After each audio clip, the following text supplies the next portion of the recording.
មេរិកបើកប្រតិបត្តិការយោធាទ្រង់ទ្រីធំប្រឆាំងក្រុមភេរវករ ISIS នៅប្រទេសស៊ីរី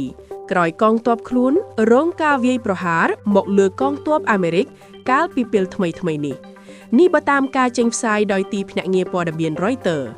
រដ្ឋមន្ត្រីការពារជាតិអាមេរិកលោក Pete Hegseth បាននិយាយថាប្រតិបត្តិការខាងលើបានកំណត់គោលដៅលើអ្នកប្រយុទ្ធហេដ្ឋារចនាសម្ភារ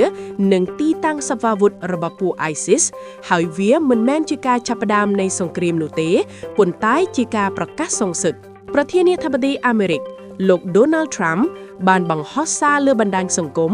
ថារដ្ឋាភិបាលស៊ីរីគាំទ្រពេញទំហឹងចំពោះប្រតិបត្តិការនេះហើយលោកបាននិយាយថាអាមេរិកកំពុងសងសឹកយ៉ាងចាស់ដៃប្រឆាំង ISIS បើតាមមន្ត្រី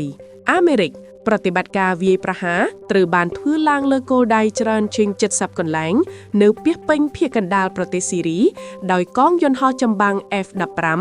និង A-10 រួមជាមួយឧទ្ធម្ភាគារប្រយុទ្ធ Apache និងប្រព័ន្ធបាញ់រ៉ុកែត HIMARS ក្រសួងការបរទេសស៊ីរីបានចេញសេចក្តីថ្លែងការណ៍ថាស៊ីរីបន្តបដិញ្ញាយ៉ាងមុតមាំនៅក្នុងការប្រយុទ្ធប្រឆាំងក្រុម ISIS និងធានាថា ISIS គ្មានកន្លែងច្រកកោនសុវត្ថិភាពឡើយនៅក្នុងទឹកដីស៊ីរីគួរបញ្ជាក់ថាកាលពីថ្ងៃសៅរ៍ចុងសប្តាហ៍មុន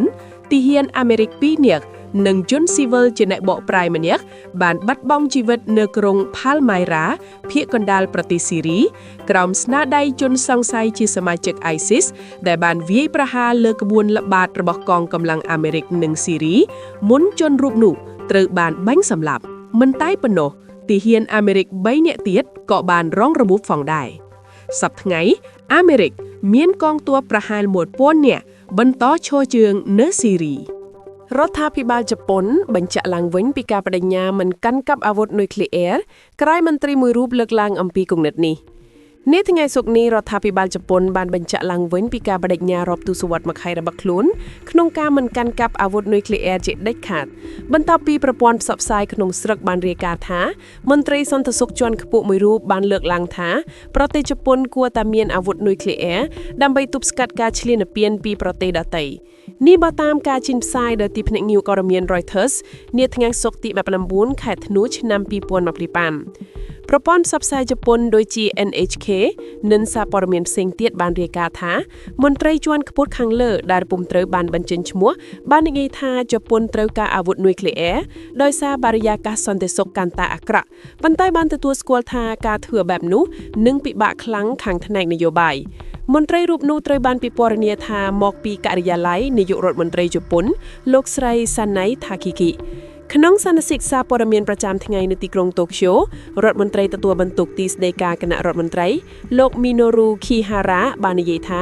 គោលនយោបាយនុយក្លេអ៊ែររបស់ប្រទេសជប៉ុនមិនបានផ្លាស់ប្ដូរឡើយប៉ុន្តែលោកបានបដិសេធធ្វើការអត្ថាធិប្បាយជុំវិញការលើកឡើងរបស់មន្ត្រីខាងលើ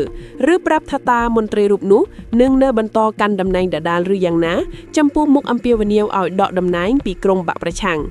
គួរបញ្ជាក់ថាគោលនយោបាយនុយក្លេអ៊ែររបស់ប្រទេសជប៉ុនគឺឈរលើគោលការណ៍សំខាន់3រួមមានមិនកាន់កាប់មិនអភិវឌ្ឍនិងមិនអនុញ្ញាតអាវុធនុយក្លេអ៊ែរក្នុងទឹកដីរបស់ខ្លួនជប៉ុនជាប្រទេសតែមួយដែលធ្លាប់ទទួលរងការទម្លាក់គ្រាប់បូមនុយក្លេអ៊ែរគឺកាលពីសម័យសង្គ្រាមលោកលើកទី2